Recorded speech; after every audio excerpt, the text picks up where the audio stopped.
don't remember asking you a goddamn thing.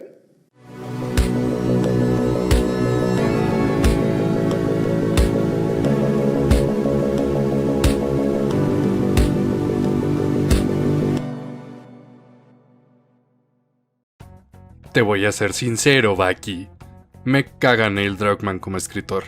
No conozco al tipo como persona, así que no puedo hablar de eso, pero como creador, lo detesto. Simplemente creo que es alguien que se ha creído su propio hype y ahora usa eso como herramienta para traernos historias mediocres disfrazadas de épicas nunca antes vistas. Así que por eso ya tenía rato queriendo hacer este video, donde explico por qué mi disgusto por Druckmann como escritor solo se ha incrementado desde que hice ese video sobre The Last of Us hace años, y todos me gritaron por decir que era un juego mediocre y sobrevalorado.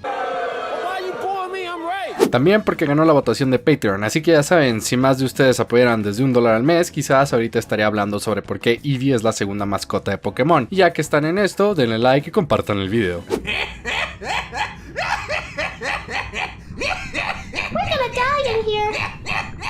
Lo siento, pero es que simplemente creo que Neil Druckmann es un escritor de televisión y cine frustrado, que ve los videojuegos como su peor es nada y que claramente no lo respeta como un medio artístico que puede hacer cosas que ningún otro medio puede hacer, que realmente cree que está elevando los videojuegos como arte, cuando ambos, The Last of Us, por más pulidas que estén sus mecánicas de tiro y de sigilo, se reducen a simplemente un montón de pasillos donde sus personajes hablan un rato de cosas inconsecuentes, luego llegan a una arena abierta donde comienzan a matar gente o zombies solo para que una cinemática avance la historia y luego volvamos a empezar.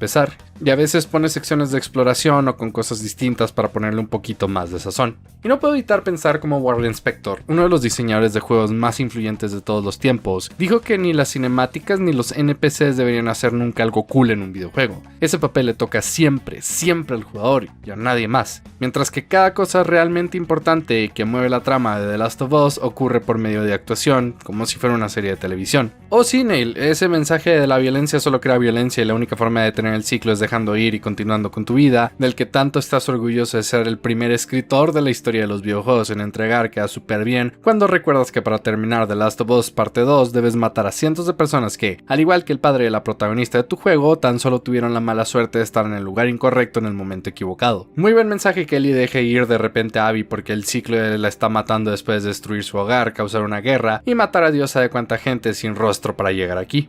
Esto ocurre porque a pesar de que Druckmann quiere hacerte creer que sus juegos son experiencias cinemáticas de los videojuegos, la verdad es que no lo son. Son mini películas CGI pegadas por corredores de tiro para justificar su existencia como videojuego. ¿Quieren saber quién se hace experiencias cinemáticas en los videojuegos? Hideo Kojima. Digan lo que quieran de Death Stranding, pero a pesar de que claramente es Kojima demostrando lo mucho que ama las películas como medio, es indudable que sabe que está haciendo un videojuego y que debe usar todas las herramientas del medio a su favor para crear una experiencia única. No recuerdo un solo momento chingón de Death Stranding en el que no tuviera el control de Sam Bridges, ya sea en la pelea contra Higgs, que es sucia y cruel, o en los momentos donde lograba bailarle a Cliff y a sus soldados. Y por supuesto, cómo olvidar el mejor momento cinemático de la historia de los videojuegos. Esto es interactividad. Tienes que hacerlo, tienes que dispararle a The Boss. Ya la derrotaste, pero igual, el juego no puede continuar sin tu interacción, y eso también incluye los momentos más tristes. Compararlo a Ellie dándose en la madre con Abby y cómo llega a un punto donde simplemente el juego decide que ya la golpeaste lo suficiente y te recompensa con la cinemática final. Los juegos bajo el mando de Druckmann se sienten hasta avergonzados de ser un videojuego.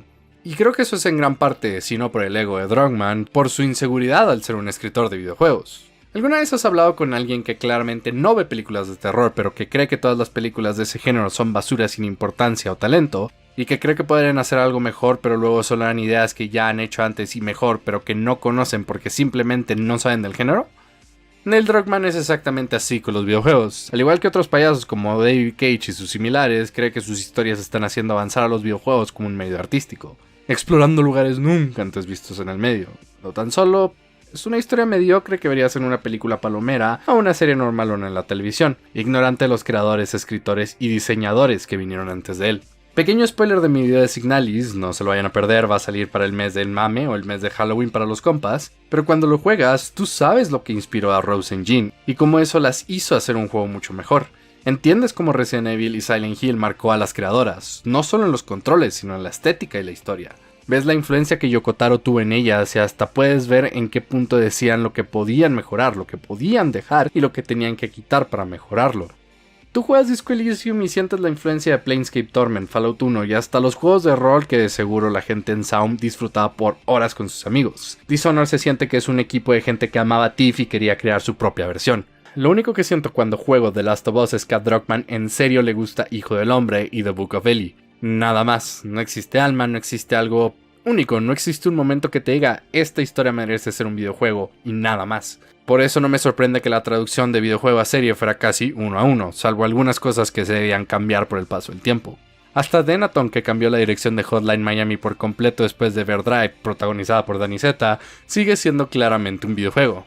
Druckmann se niega a ver alrededor de su medio, y después de construir una rueda maltrecha y que apenas puede andar, le clama al mundo que ha creado algo completamente nuevo, ignorando por completo las miles de personas que vinieron antes de él, que siguen avanzando el medio, más de lo que él nunca podría si no empieza a jugar más videojuegos. Sí, está bien que te gusten las películas y que inspiren tu arte, no hay nada de malo en eso, pero ya de ahí a tomártelo como la única inspiración y creer que es un medio de arte perfecto al que los videojuegos deberían aspirar a imitar, ya es faltarle el respeto a uno de los medios artísticos más interactivos y únicos que tenemos a nuestro alcance.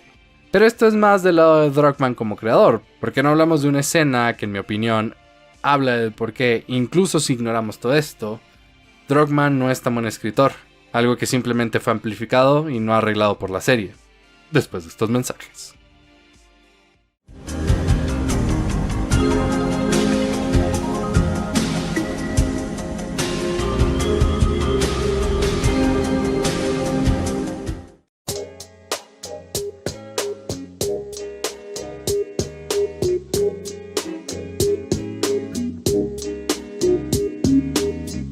Este video fue elegido por los mecenas de más de $1 del mes de agosto en Patreon y YouTube.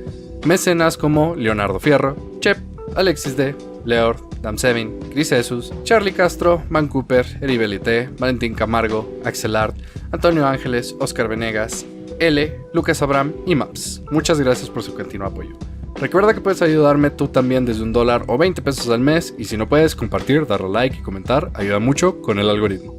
En esta ocasión, la oferta de Humble Bundle para ayudar al canal son las novelas gráficas de Halo, que todas son de mucha calidad, por tan solo $18.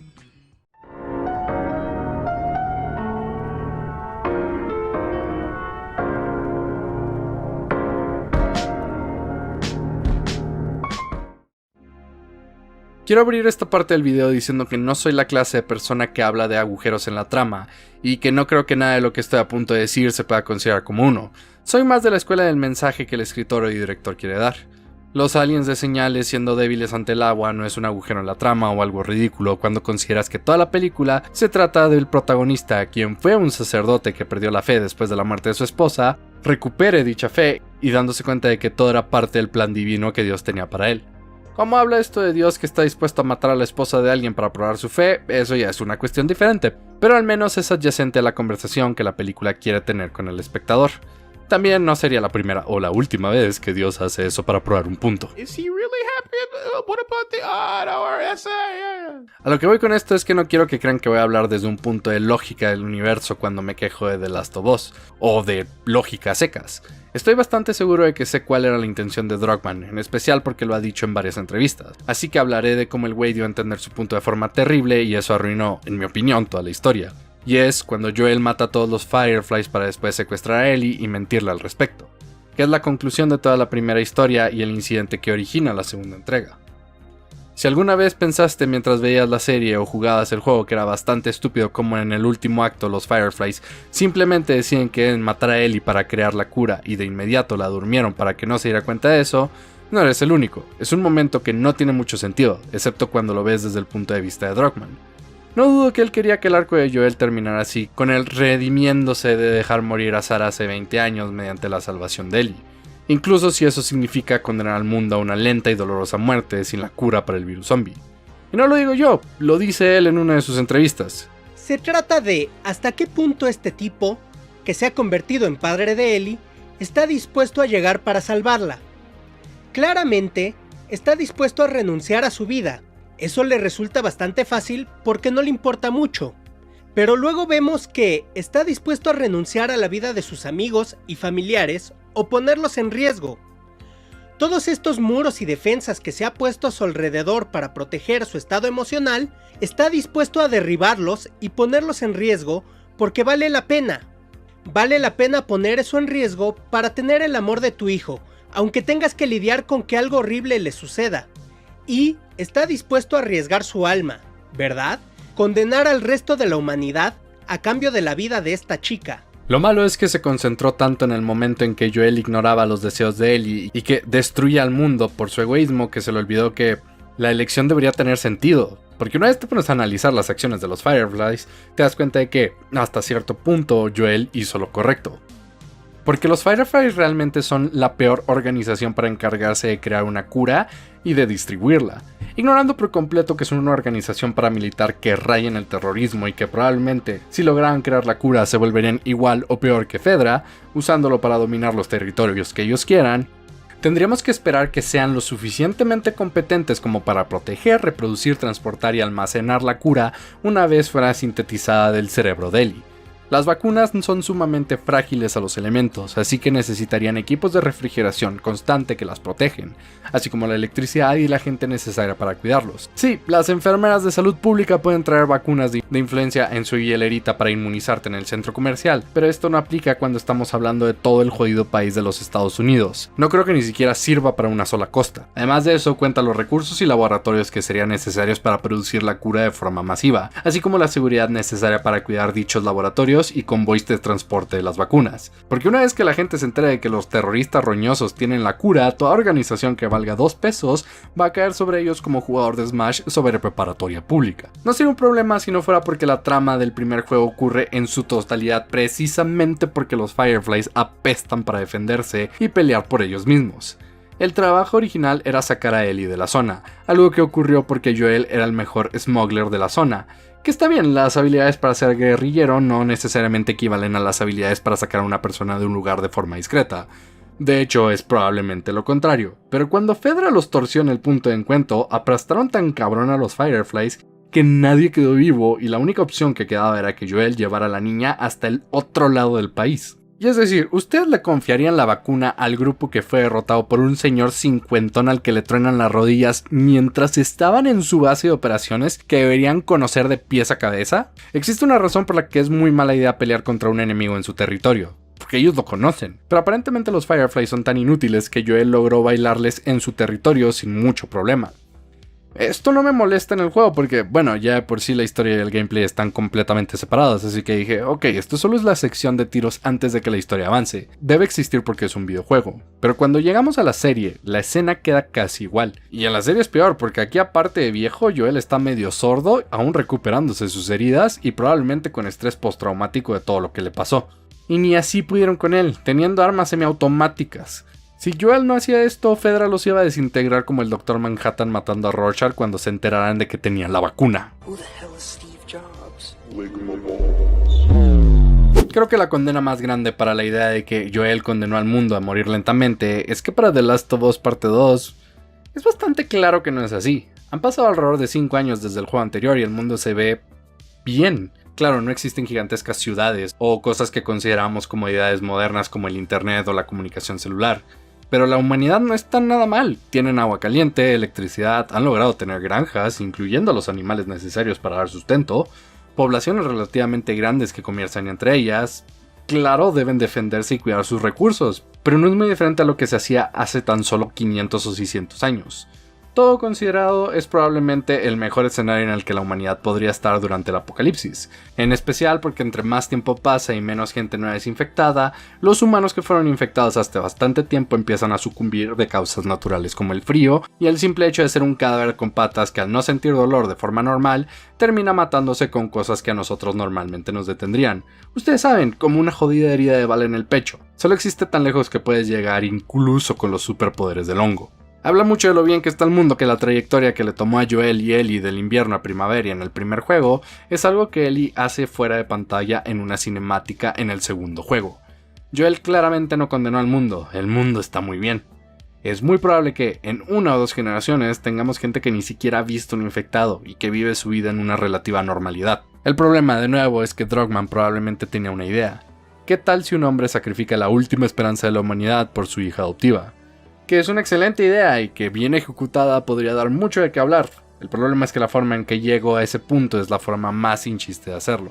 Oh, Ellie está dormida, convenientemente, y la vamos a matar para descubrir su inmunidad. Ahora vete aquí y déjanos hacerlo. Es lo que ella hubiera querido. Ignorando por completo que 1. Las vacunas y los hongos no funcionan así. 2. Matar a tu único espécimen inmune a una enfermedad antes de hacer cualquier examen es sumamente estúpido y cualquier investigador científico de verdad probablemente te mordería los pulgares por siquiera proponerlo. Y 3. Que mandas a la verga el consentimiento informado del paciente, aprovechándose de él es lo que ella hubiera querido para abrir la cabeza de la niña como un coco. Que claro, ese último punto podría no parecer importante porque es el apocalipsis. Pero si la ética no era una cuestión, ¿por qué no hacer más experimentos antes de matar a tu gallina de los huevos de oro? En la serie se implica que Ellie es inmune porque mordieron a su mamá mientras paría. ¿Por qué no repetir el experimento con soldados de Fedra capturados? Suena horrible y antiético, porque lo es, pero es mucho más seguro y viable que, de nuevo, matar a tu único sujeto confirmado con inmunidad al hongo con la esperanza de hacer una cura. Incluso impregnarla y ver si su bebé es inmune es menos arriesgado que el plan original.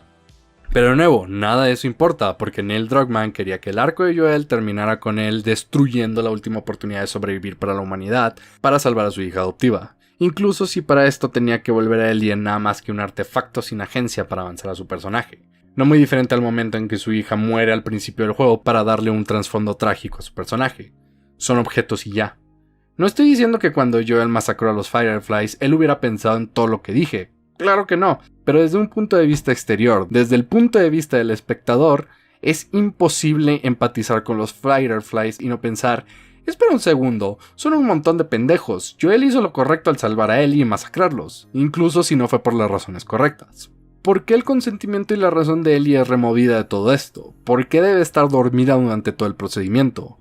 ¿Por qué Ellie no tiene permiso de decir que sí quiere ser sacrificada o no?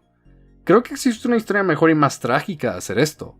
¿Qué tal si Ellie sabe que al ponerse bajo el bisturí va a morir, y realmente está de acuerdo y Joel rescatándola se vuelve más una versión oscura del tropo, donde le roba su agencia y ahora ella se siente atrapada con un monstruo que la ve como el reemplazo de su hija, un monstruo que ya sabe está dispuesto a cometer atrocidades para protegerla?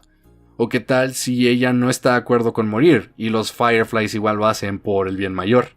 ¿Qué tal si descubre que los Fireflies han estado haciendo experimentos poco éticos con otros sujetos y no quiere formar parte de ellos? Y que ahora Joel debe salvarla realmente. ¿Y qué tal si después de toda la muerte y destrucción la culpa de superviviente de Ellie vuelve con más fuerza y piensa que quizás no hicieron lo correcto al huir de ahí? Que quizás sí debía morir, y eso causa que su relación con Joel se deteriore. Pero eso implicaría que Ellie fuera un personaje, alguien que tiene agencia en la historia, y no solo un objeto para avanzar el arco de Joel. Y no creo que Druckmann sea un terrible escritor, o alguien que no sabe hacer una narrativa. El episodio 3 de la serie, Long Long Time, lo tiene a él como el escritor principal, y sin un gramo de ironía les puedo decir que es probablemente una de las mejores horas de televisión jamás hechas. Claro, Nick Offerman y Murray Bartlett hicieron un trabajo increíble con el guión y la dirección de Peter Hoare, y Craig Mazin es el coescritor del episodio. Pero yo creo que el episodio funciona también porque juega a las fuerzas de Druckmann, y la escala le permite tener más libertad a la hora de tocar los puntos emocionales que él quiere. Sí, el episodio sirve para dar a entender el por qué Joel hace lo que hace al final de la historia, ya que la relación de Bill y Frank es un espejo de la relación de Joel y Ellie, y lo que personas como Bill y Joel están dispuestos a hacer por la gente que realmente aman, sin importar las consecuencias. Pero también funciona como su propia historia encapsulada, una historia de amor gay muy hermosa, que he visto descrita de forma muy correcta como imagínate que el intro de Up dura 1 hora y fuera protagonizado por una versión gay de Ron Swanson. De la misma forma que puedo ver la idea del final en su cabeza, puedo ver la idea de este episodio. ¿Cómo sería encontrar el amor de tu vida durante el apocalipsis? ¿Y cómo reaccionarías a su inevitable muerte después de una vida de preocuparte porque ese día llegaría en cualquier momento? Lo cual lo dejó crear una excelente historia de amor gay incluso enfrente de la adversidad. Al final del episodio, la decisión de Bill de morir junto a Frank, incluso si este le dijo que siguiera viviendo, es vista como algo romántico, porque incluso si lo hizo sin el consentimiento de Frank, al final del día era algo que Bill quería, y que después de 20 años de feliz matrimonio juntos no había razón para continuar solo. Es uno de los mejores y más satisfactorios finales que he visto para una historia en mucho tiempo. Y yo creo que funciona porque Druckmann y su equipo no intentan ni quieren pretender que la escala es más grande de lo que es. Al final del día la historia no cambia su rumbo. Joel consigue su auto, que era lo que necesitaba de Bill, estuviera vivo o muerto. Y eso nos deja concentrarnos más en lo personal, en lo humano, en el amor de Bill y Frank. Y yo creo que si Druckmann no hubiera querido mostrarnos esta idea de un hombre que destruye a la humanidad para salvar a su hija adoptiva, y se hubiera concentrado en algo más pequeño como la idea de existe la posibilidad pero los Firefly son unos idiotas, y la ambigüedad de esto, la historia no hubiera quedado tan mal. Solo deja que Ellie tenga algo que decir en su momento más importante y que la define como personaje. No pido mucho. Al final del día, creo que el problema más grande de Neil Druckmann es que, como escritor, parece estar obsesionado con el pesimismo. Les he dicho muchas veces cómo detesto que el realismo se iguale con el nihilismo y el pesimismo. Oh sí, para que Superman sea realista le debe romper el cuello a Zod. Porque ignoramos que la realidad también tiene cariño, amor y bondad. Que existen pequeños momentos de ternura que le dan sentido a la vida. Y son tan reales como los momentos dolorosos. La escritura de Druckmann se enfoca completamente en una idea. Los humanos somos monstruos egoístas que al final del día vamos a tomar cualquier oportunidad, por más mínimo que sea, de hundirnos las cabezas como martillos como bárbaros. Sí, podrán existir momentos de belleza, pero al final son opacados por la crueldad del mundo y de la humanidad. No existe razón para intentar ser mejor o crear un lugar que llamamos hogar, si igual al final vamos a destruirlo con nuestras propias manos. Y eso se refleja en sus historias. El círculo de violencia y venganza solo se puede detener cuando ambas partes están tan rotas y tan destruidas que no importa si se detienen. Pero no me gusta eso. Quisiera pensar que esté equivocado. Crear un mundo donde la gente puede tomar la decisión correcta antes de que sea muy tarde. I don't think I can ever forgive you for that.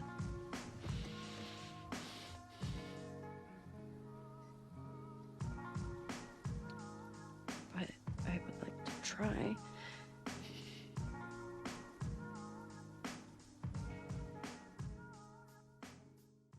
Talking Vida es una realidad gracias a los sobrevivientes que aparecen en pantalla. Si quieres saber cómo ellos hacer que Talking Vida siga teniendo la calidad que tiene hoy en día, puedes hacerlo en patreon.com/talkingvidia o volviéndote un miembro en YouTube, con lo cual tendrás beneficios exclusivos como votar para la elección de un video al mes. También puedes hacer donaciones unitarias en el enlace PayPal que aparece en pantalla, o dándole al botón de gracias que está en YouTube. Soy su anfitrión, Danny Zata, recuerda que el Druckmann no le sabe. Hasta la próxima.